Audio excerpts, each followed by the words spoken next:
He who can see the shadows has power in the light.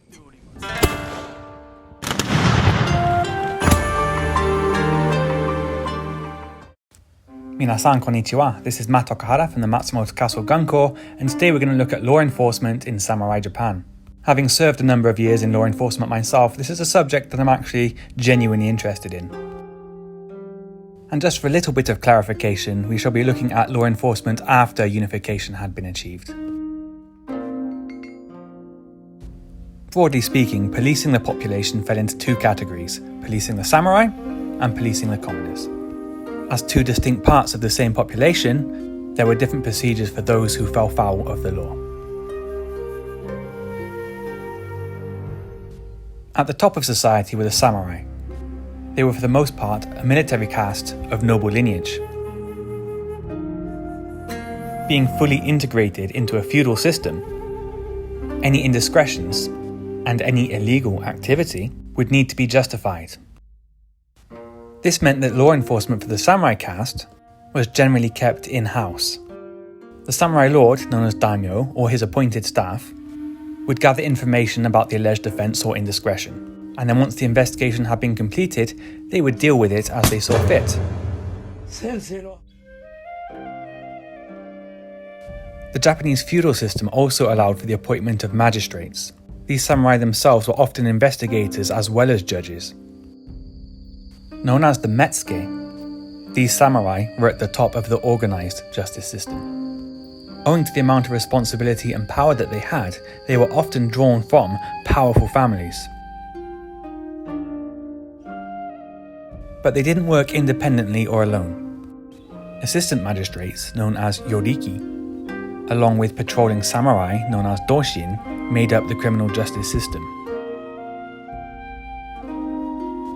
The yoriki and doshin were often drawn from local areas. For example, in the Matsumoto domain, whereas the magistrate or metsuke may have come from a powerful clan in another part of Japan, his assistant magistrate and patrolling samurai, who acted essentially as police officers, would be drawn from the local area. This was essential to this kind of law enforcement. It meant that the local population would become familiar with the samurai that were on patrol. Not only did this help keep the population in check, but it also meant that the population knew who to turn to when things were going wrong. They couldn't very well just turn up to the magistrate, but being familiar with the metsuke staff, who were a regular part of village and town life, it meant that offences could be reported and dealt with quickly. But the doshin, or patrolling samurai, had a tough job. In many cases, this was seen as employment of last resort for the samurai. Dealing with the trials and tribulations of the common population was seen as one of the minor responsibilities of the samurai caste. Once the country had been unified, diplomatic and governmental positions were seen as the best. After this, military positions were highly sought after. Following this, there were regulatory positions in local government.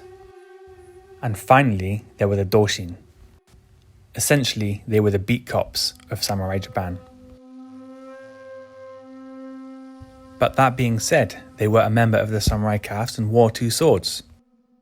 Not only this, but they also carried a jute, this being a fork-shaped weapon that the samurai could use as a truncheon or blocking device.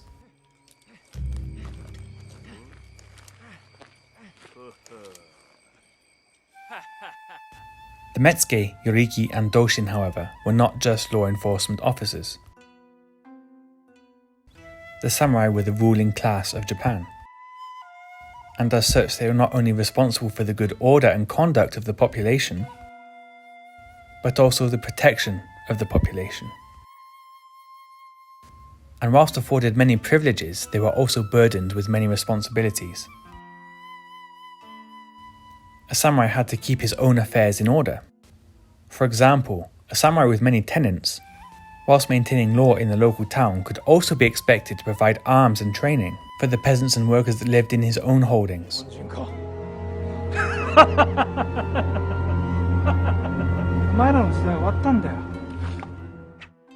However, after the Meiji Restoration, this system of law enforcement changed.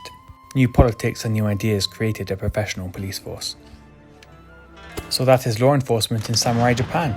Don't forget to like and subscribe, and also let us know about your thoughts about law enforcement during the samurai era.